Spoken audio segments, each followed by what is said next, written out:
Good evening, ladies and gentlemen, and welcome to tonight's game.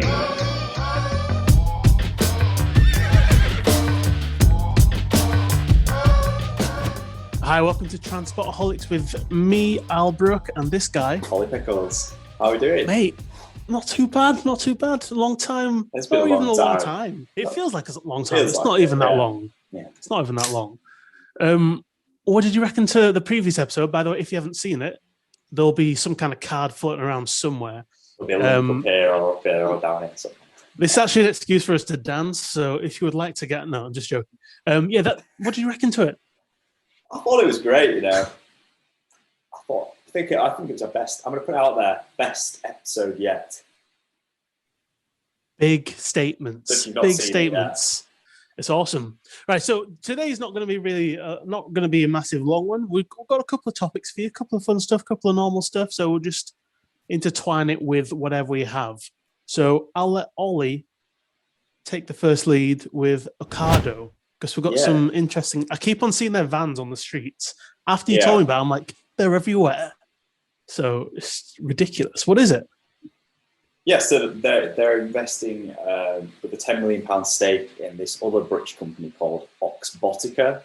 And if you don't know what they are, they're a robots company. They're Oxbotica, but Ocado is traditionally this. They're like one of your home delivery driver companies for like your supermarket groceries, basically. You know, like if you want to get your supermarket, if you want to get your weekly shop delivered to home, you can do that now. Well, Ocado do that as well. But the twist with Ocado is the factory, the warehouse where your goods get put in the van, it's all automated.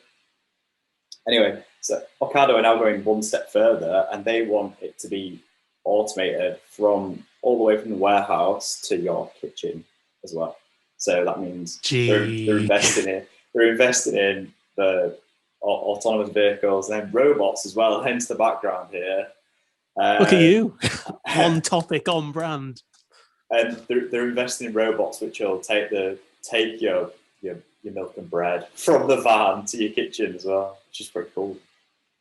As if, because that's such a huge leap. Because I keep on saying that we're no longer really in a sci-fi.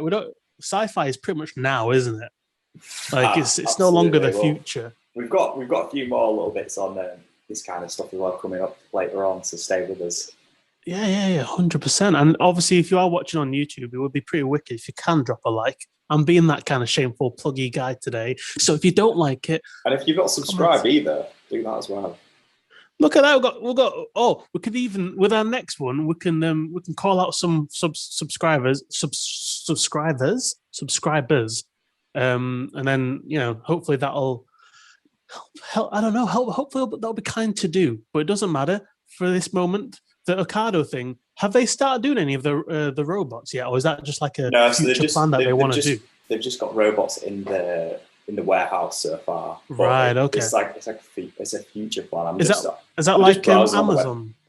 I wonder if that's like Amazon's level of robots in their warehouse, because I know Amazon warehouses are insane. I think so. I think it's pretty comparable. Yeah. I was just reading about this other company that they're working with, and that was founded by two professors from Oxford. So they're pretty smart guys who did research on self-driving cars.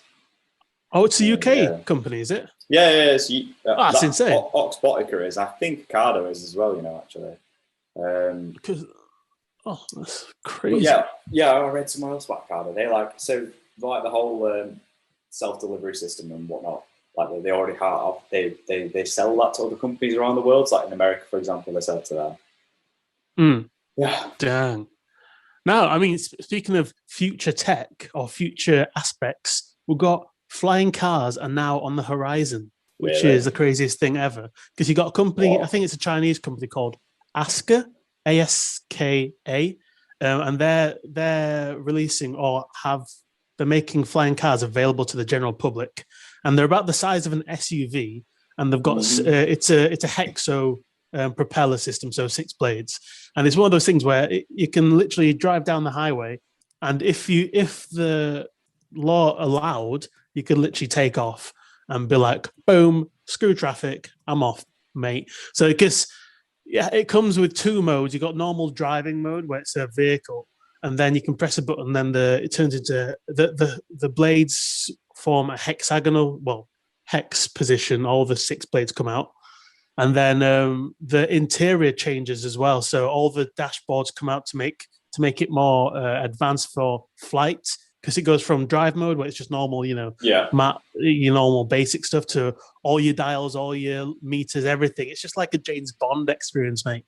It's wild, but it's weird. It's reminding me of have you seen the old, I can't remember which Bond film it is. It reminds me a bit of that Lotus that they drive. He drives it off the pier and he goes into the sea, and then it changes. Which James Bond was that? I can't remember which one it's called, but he's in the Lotus. And he drives it off the pier into the sea, and then it turns into like a submarine. So cool. Yeah. Imagine like that. Would you get one? Would I get one? It'd be pretty fun. Yeah. It would be pretty fun to have a go. But then the other side of it though is how will you like regulate that? You'd have if everyone that's was what I there, thought. If everyone was in there, it'd be like a real nuisance. It would, because like I said, things like innovation like this is always awesome on low volumes, but as soon as you go to mass level, it becomes rubbish again. Well, it's like you can compare it to helicopters. I think helicopters, it's like you say, it's a good thing on a small scale, but they're not everywhere, are they? It'd be chaos if they're everywhere. No. Apparently, Sao Paulo's got the highest density for helicopter travel because their normal on-ground vehicles, it's so congested that more and more people are taken to flight. Wow. So Sao Paulo's got. It may have changed, but didn't expect that from you there. Fun fact. I know. Here you go. Bow. So yeah, it's absolutely insane. But if you wanted to buy one of these cars, one of these hybrid vehicles, it would be about £800,000, or more specifically, 789,000. So wow, spare change, back pocket kind of things, under the sofa kind of money. But when it's in a car mode or the SUV style, it's got a max speed of 70 miles per hour, so it's pretty low. But then when it's in flight mode, you can go, I think it's 150 miles an hour. Wow. With one 250 miles spit. Stint, one flight. Right, yeah. Wow. That's off one battery charge, which is awesome. And it's even been verified by the FAA and for the EV chargers, which is eVault. So it's like verified, and it's crazy. Have they done tests with it yet? Yeah, you can literally get it. You can get it from 2026 officially. 2026, okay. But it's everything's like being verified on the legal aspects. So it could literally be a thing. If you have the money, go ahead, mate. Go James Bond on it. I've got a going off piece here a little bit, but I saw this week about this company called Aero that are bringing out a car that will hoover up the pollution as you drive it. I saw this. I was like, what is he doing adding this kind of story? Just going left field, like nobody's business. Tell me more. I'm here. Well, it's like the majority of cars that you drive at the moment, they like emit like particle matter, which is bad for your lungs, and nitrogen, different types of like nitrogen pollution, which is also bad for you. And the idea with this car is it will suck all that up. So if there were enough of them, they would put a substantial dent in like a city's air pollution, because you'd have like, imagine that you've got like one like old style polluting car, and then you've got one of these new aero ones behind it. It's just hoovering all that pollution up straight away. That's what it should be. That's the order of vehicles from now on. Yeah. Like, because if that one was in front, it wouldn't be worth it, would it? It wouldn't do anything. It'll be net zero in the fake world. No, yeah. That sounds really cool, and the design's really awesome. The design's really, really awesome too. So, is that by IM Motors, right? I believe. Yeah, it was. And the idea with this car as well, you'll be able to drive it normally, and it will be autonomous as well. And as well as that they're going like all crazy with the space in the car as well, like redesign it. Like I heard the guy on the radio talk about this, and he was saying that you'll be able to use it as like another. It'll be basically an extension to your house, kind of.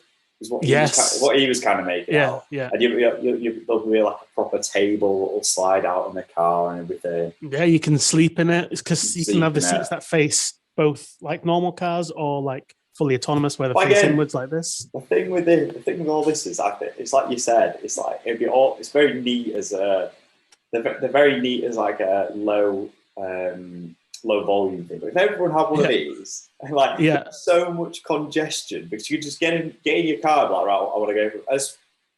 There'll be so much congestion, especially if it's electric, because until they sort out how they're going to tax electric cars properly, because the price of an electric car is going down and down. It's so much cheaper already to run than a petrol. So you've got a really cheap electric car that can now drive you from A to B without having to do anything, and it acts as like another room in your house. You can just sit, you can sit there as if it was an office or a bed or whatever. Everyone's going to want one, and you'll be sat there in the comfort, but there'll still be carnage because everyone will be wanting to go everywhere, so there'll be traffic.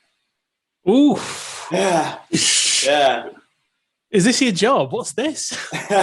Oh my goodness, it's true though, because you would have. Wait, so does that mean traveling outside the city would be more? Is the word rampant? Would be a lot more frequent as well as within the city things. Like all journeys. If you don't have to drive because the car will do it for you, and it's going to be cheaper because it's electric, then that's two reasons to make more trips. Yeah. So, dang. So everyone would want to drive. Everyone would want to go further into different places. You make trips more often, and you'd go like further, like I said. Yeah. It's kind of the way that they're showing the rendered images. Anyways, it looked kind of like a small hotel cabin. Yeah, I've just scrolled down. I've seen the same one. I think. So it's just like, should we stay at an Airbnb or should we just stay in a car? Let's just stay in a car. It kind of reminds me when you see the pictures of like there's like tiny hotels in Japan. It looks like that kind of vibes. Yes. But the one with the bed folded out. I'll show all these images on the screen. But the one with the bed folded out, it looks a bit creepy because imagine trying to sleep at night in like either a car park or I don't know where the heck you'd be sleeping. You got glass everywhere. It's just like, you know what? These strangers have been looking out our window for the past 10 minutes. The car will probably cost something stupid. I don't know how much the car costs, but I imagine it'll be really expensive. They'll probably put bulletproof glass in it as well. Hey, nothing speaks confidence like this car's got bulletproof glass. Exactly. Where you can sleep anywhere because this car's got bulletproof glass. That should be the tagline. Like the favelas, park there. Go on. Exactly. It'll be great. So I still don't get how the cleaning part works, but that'll be kind of interesting. But I know it's on the articles from the zine, because I'd want to know how it cleans it and what the waste product looks like. Here it is. Right. Okay. So it's got a HEPA filter in it. Okay. That's called a high efficiency particulate air filtering system. So, which basically what it'll do is it sucks it in, and it sucks in the air, filters out these particles. I don't know how it gets rid of them, but then it blows out clean air that's been filtered of the particles. It's pretty mad, though, isn't it? Yeah. We're in the future, all. You know what I mean? You need to watch yourself. But in terms of a less calming future, it's more of a past now, isn't it? Formula One, we've got crashes happening again. With what's he called? We've got crashes with George Russell and Valtteri Bottas. Valtteri. I would never be a commentator. This was a few weeks ago, wasn't it?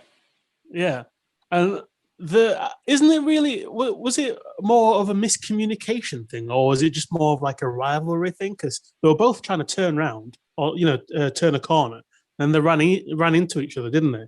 I think I saw the video. Is that right? Yeah, didn't George have like a wheel off the track, and that caused him to spin, and he went straight into Valtteri, but he didn't realise that at the time, so he was really angry as well. And they went at the pit stop. Yeah, they were not happy with each other. But then, it looks like George got forced to write this like apology on Twitter because he's part of. Well, he drives for Williams, but he's part of the Mercedes Young Driver team. So basically, he answers to Turtle Wolf like Valtteri does as well. They're not sure if he's going to secure his spot for next time because of the whole backlash between each other. It's been kind of a messy scenario, and even the fact that the cost for replacing the car is eating into their funds for. They're trying to raise funds for something. It's like 125 million, is it? 140 million?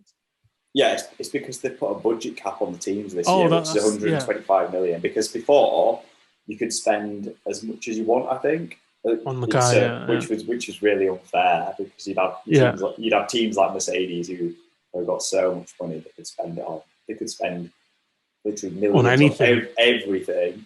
And then at the other end of the scale, you've got like teams like Williams that are pretty poor in comparison. And they're like scraping by, but now they've put this cap on to try and make it a bit fairer. Yeah. But then what that means if you have like a total write-off of your car. Like this. It's like, okay then, shall we not drive? It's going to eat into the budget quite a bit. Yeah. But yeah, I thought that was a pretty interesting one because I don't really see as many F1 scenarios as maybe you do. So I didn't know they were as frequent as this. This is two. Are they always this bad, the crashes? Or one, do they crash often? And two, when they crash, is it always this bad? There's quite a few crashes in F1, yeah. Is there?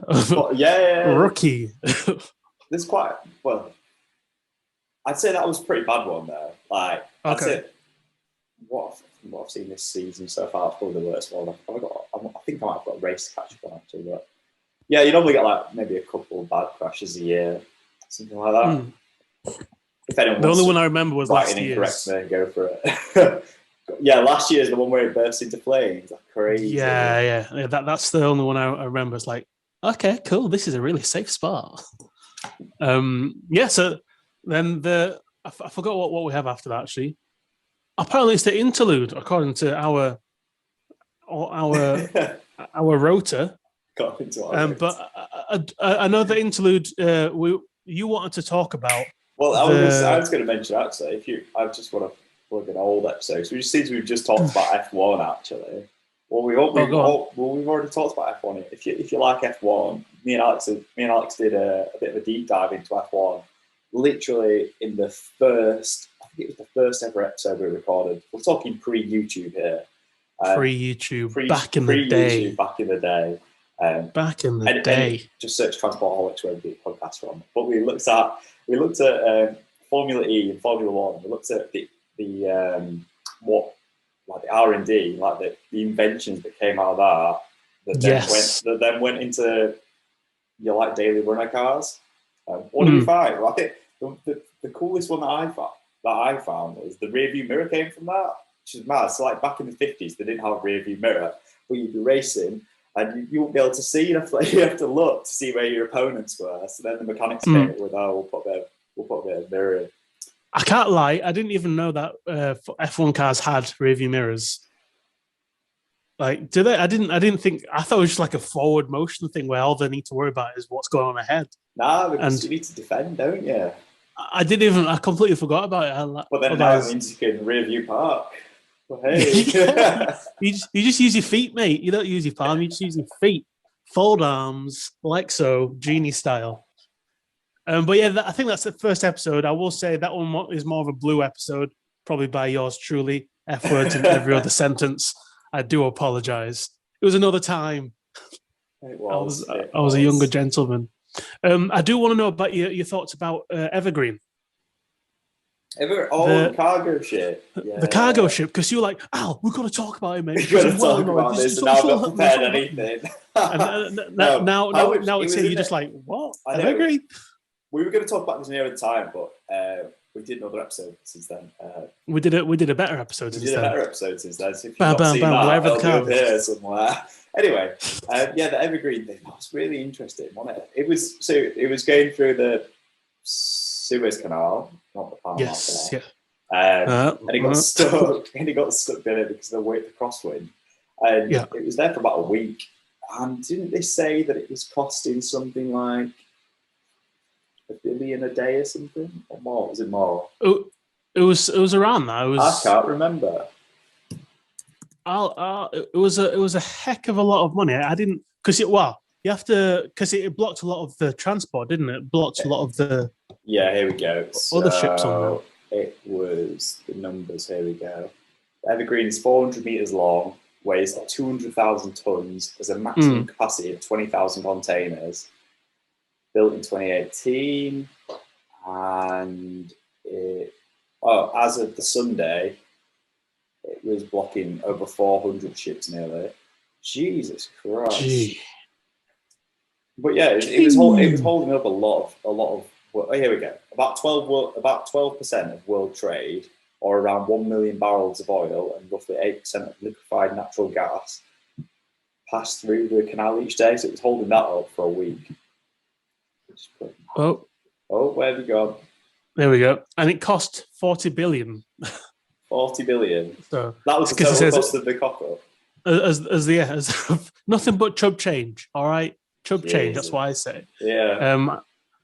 It took them ages to excavate them out because I think they got a couple of diggers to. Yeah, you saw the pictures and the memes. Yeah, it was a tiny pea versus a gigantic elephant. It's like, we will be here shortly if you just hang on.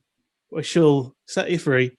And then after they released eventually got the ship out, it then got seized by, who was it? Was it? It got seized by the Egyptian authorities because they wanted compensation, basically, because every time a ship goes through there, they charge them like a customs fee. So they missed out on a boatload, excuse the pun, of revenue. You know what? After that, I think this could be our last podcast together. It has been fun. I'm just looking at a picture now of this article, and it's showing the alternative routes. So it's a major shipping route from China basically to Europe. And I actually did a piece of coursework on this that I want to talk about as well. And basically, the alternative by boat is to go all the way around the Cape of Good Hope, which is to go around the bottom of Africa. That is. And basically, that adds an extra 9 days to your. That's near pirate-infested waters as well. Not great. Yes, it's just longer. It's longer. But no, actually, well, the Suez Canal route was pirate. You got pirates there, mate. Oh, really? There was. I know nothing about pirates. When you're coming into the Gulf, you go past Somalia on the left-hand side. Have you not seen that? Have you not seen that film with Captain Phillips? Yeah, Captain Phillips. That's all. I've never seen it. That's all about it. I should really watch my movies, which is so bad. Yeah. Anyway, I was going to say about I did this piece of coursework, right? I was literally looking at I was looking at laptops of all things. Then they're made in China, obviously. And what I had to do was compare what's the best. Well, this article was comparing what's the best route to get these laptops from China to Rotterdam in the Netherlands, and that's where it's a big distributing hub then for Europe to send laptops like the UK, Spain, Germany, wherever, France. And basically, what I found was the quickest and cost-effective route is actually take the train, put them on a train instead. What? Put all the cargo ships on the train? Not the ships. All the That's going to be one long train, Ollie. That's going to be one long train, one at a time. Train. It goes something like through China, Mongolia, Russia, Poland. But it's a lot quicker though. It's a lot quicker than the boat, and it's a lot cheaper than flying them as well because.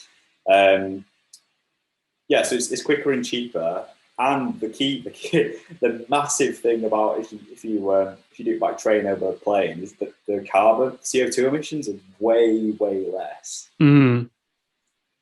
Yeah, and it's better. Well, it's kind of on the ocean ecosystem as well. I think so. I hear. So I think. Yeah, I'm not too familiar with the impacts on the ocean. The marine impact from a cargo ship. Wait, have you watched that? Did you watch that Seaspiracy? I've not seen it. No, not either. Did I watch the what? Seaspiracy, it's called. It's what is it? It's this new documentary on Netflix that came out recently, and it's all about how we're basically screwed because the seas are getting wrecked. Right. by things like overfishing. Uh-huh. I just wondered if you'd seen it. That was all. Oh, okay. No, I thought you were going to good. No, that was just my link. I haven't seen it. No, but if you think it's worth it, I'll jump on it, mate. I'll jump straight onto it. I've not seen it either, so I was wondering if you are.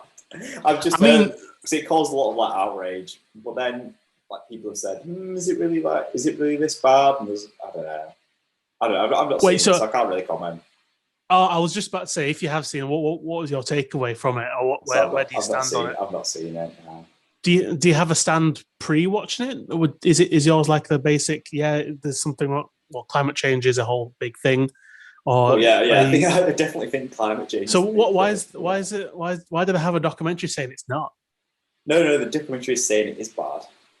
Oh, so the documentary is basically saying that. I think one of the key things it was saying that like there's no such thing as like sustainable fishing. And if we want to like preserve the oceans or something, it was saying that we need to basically need to stop fishing now.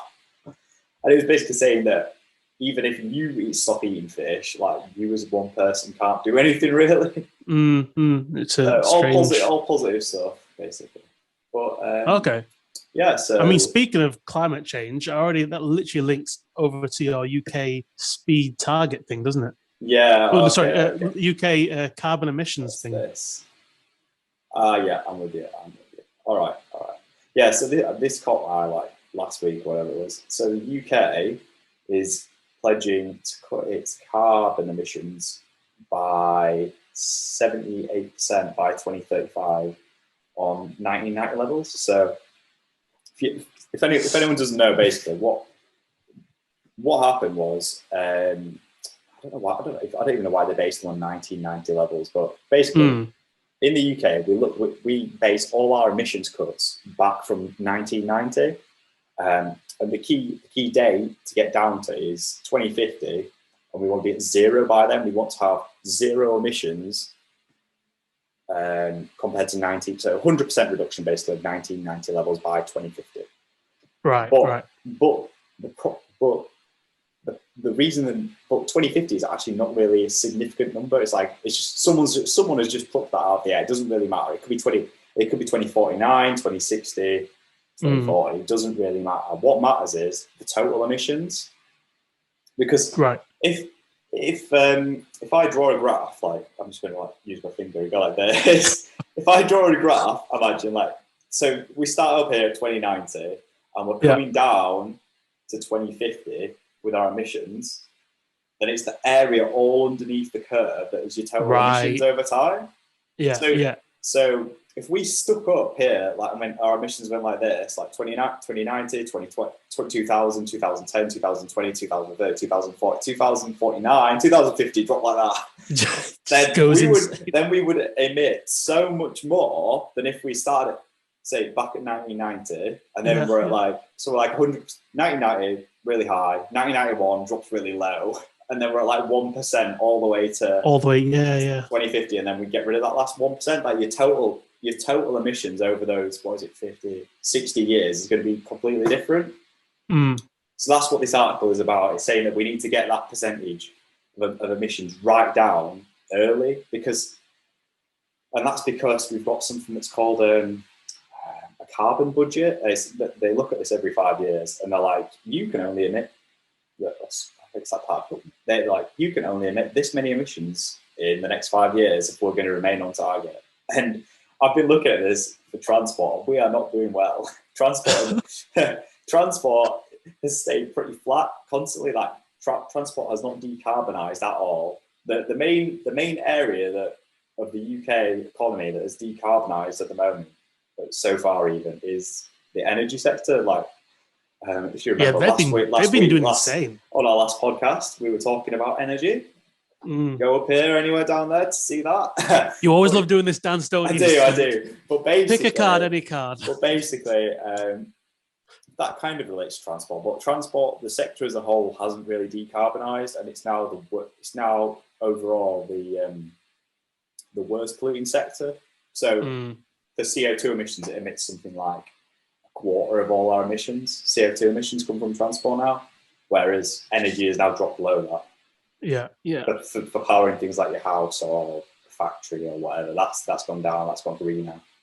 Do you think it's also like a delayed curve? You know, like because there's been a massive influx in people being adopting it. Not well, a bigger influx. I mean, people adopting it. Do you think the effects of that will just be like 2 years after, and then if it spikes again, it'll be?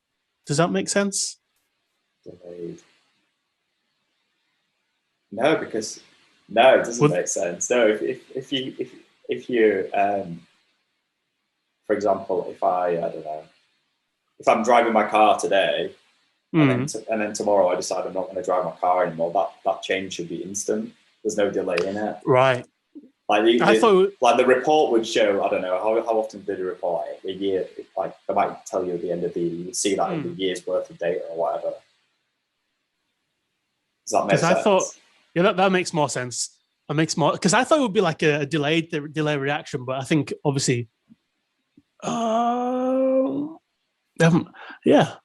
I just thought they're out there, mate. No, basically, I could talk all day about this. I'm doing a bit of coursework this week on it. Do it. What have you got? What have you covered? I've got an essay to write on sustainability, like the 3 strands of that. So you've got like economic sustainability, you've got social sustainability, and the environment, and how we can how we can keep those 3 things sustainable, but decarbonize at the same time. Yeah. It's quite interesting. yeah, it's pretty tough because like up until now basically we've just concentrated on the economy at the expense of things like so we've had like so much economic growth since the Industrial Revolution basically, but then at the same time the environment's got a lot worse because now we're going through climate change, and then social sustainability is basically about like how things are unfair. So, for example, like if I drive my car, the people who are most likely to get affected by me driving my car, like the air pollution, would be like poorer people because they're the ones that live in like the inner city suburbs where there's more pollution. Which is mad. It's mad, really.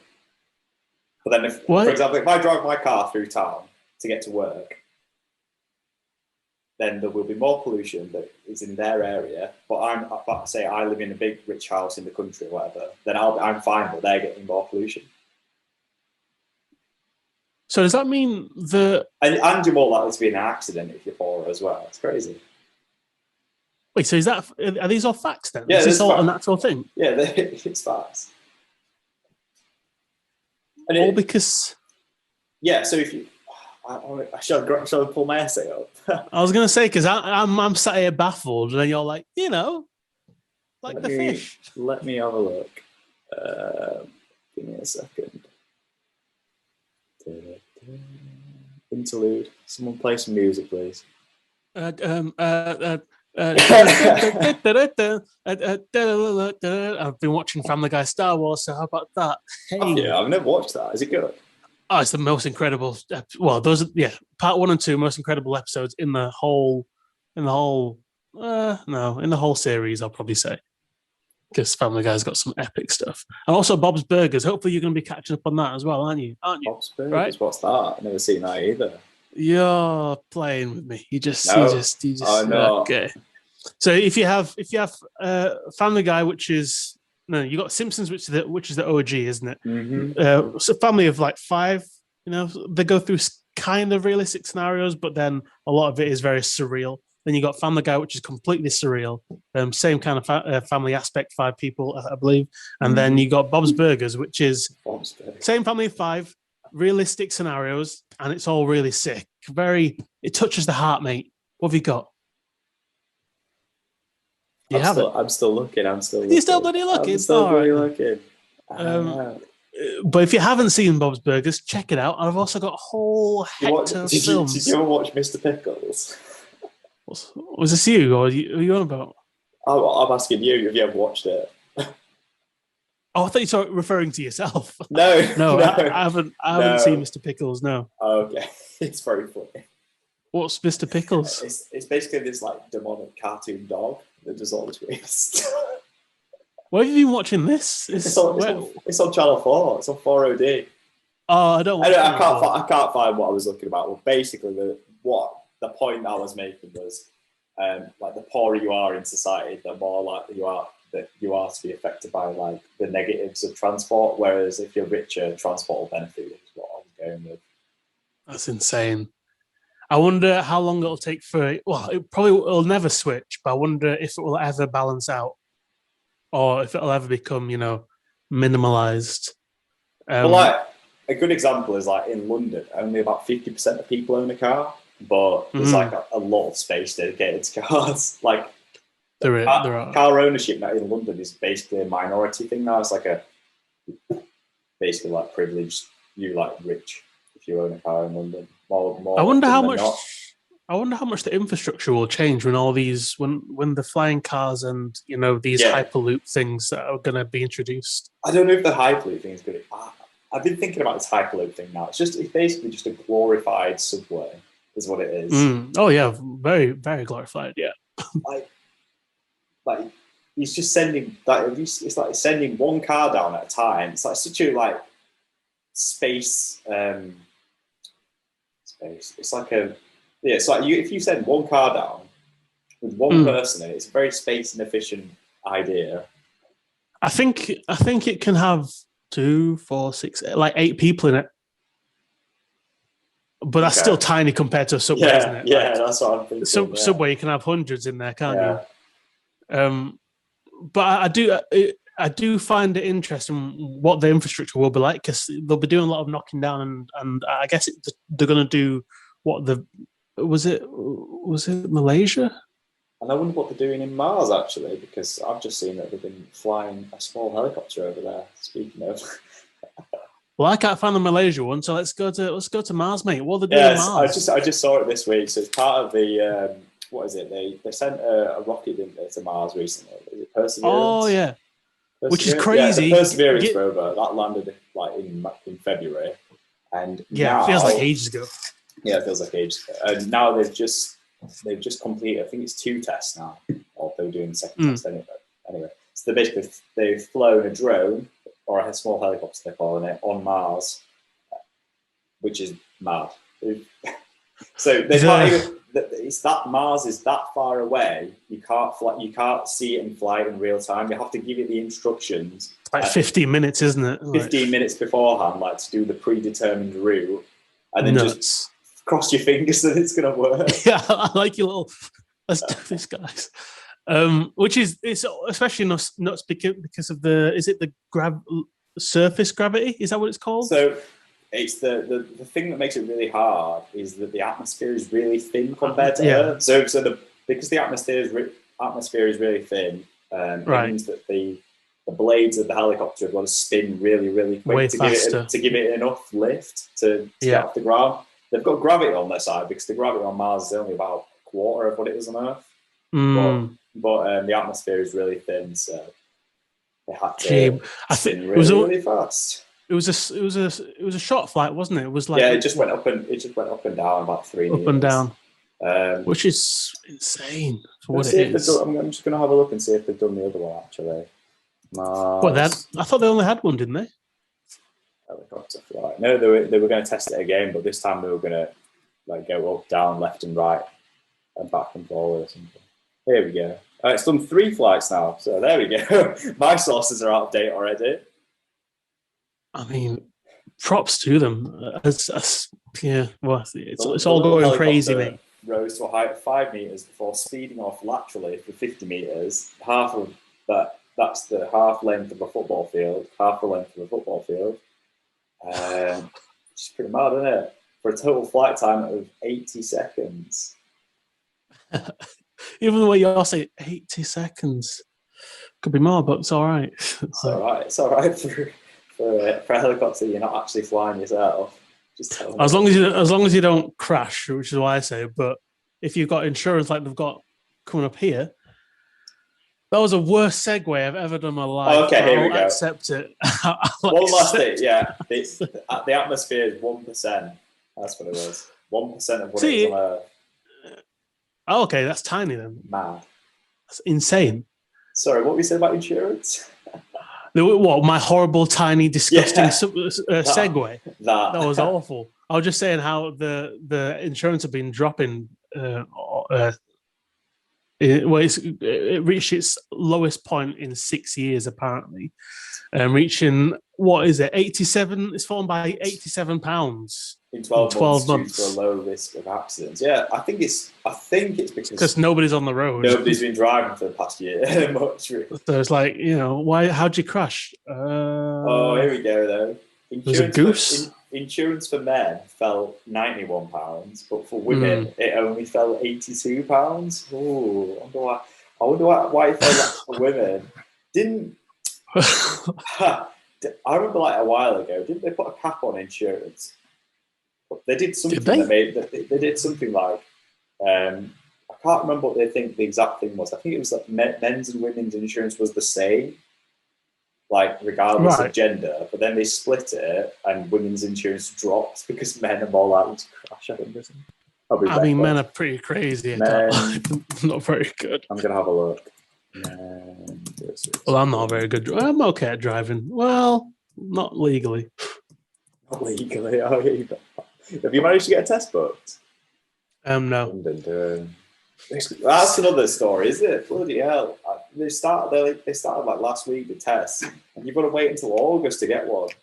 Yeah, unless you jump on one of those apps where you find a cancellation.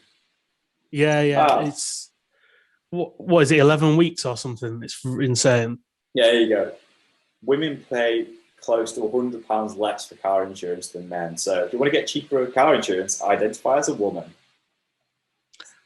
You know what? This segues into my next point.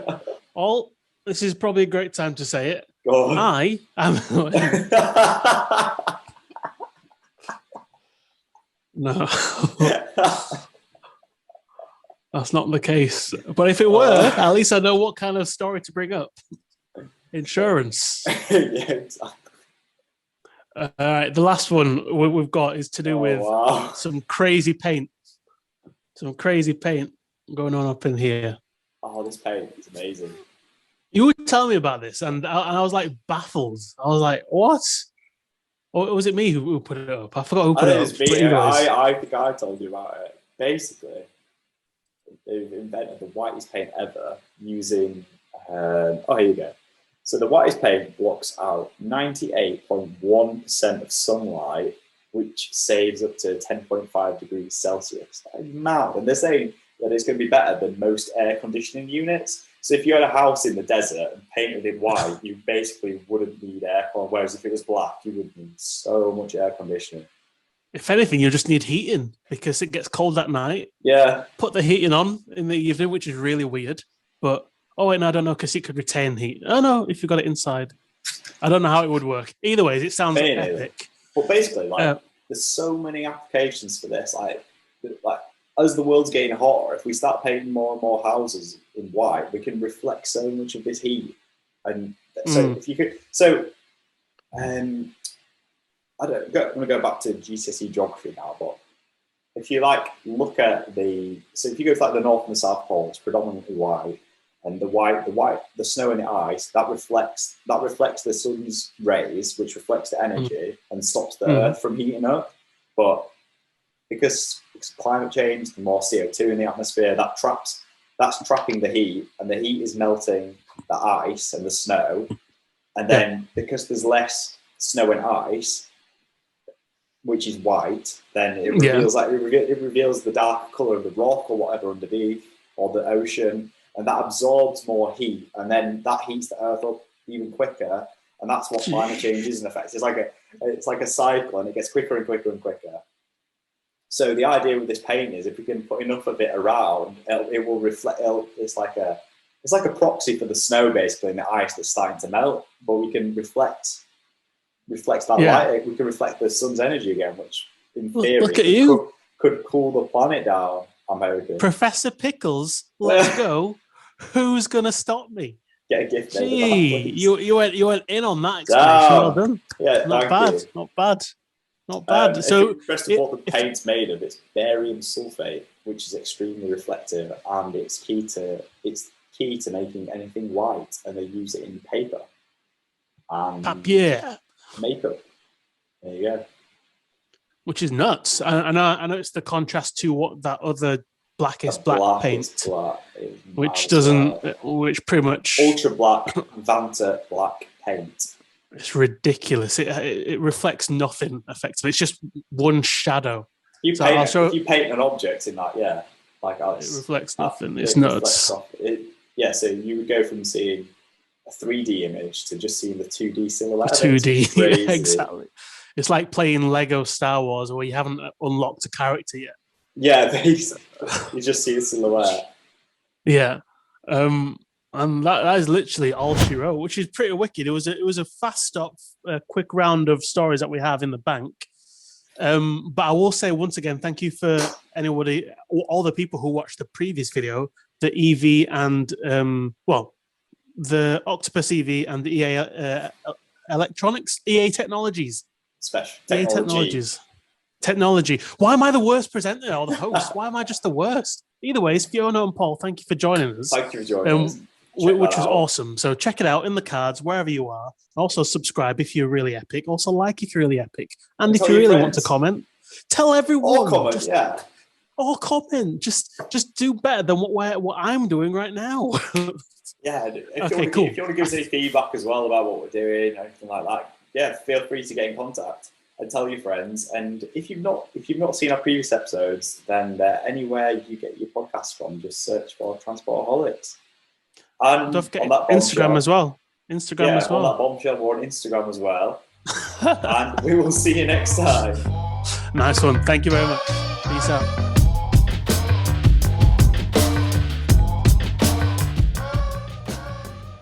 Good night, and thank you for watching.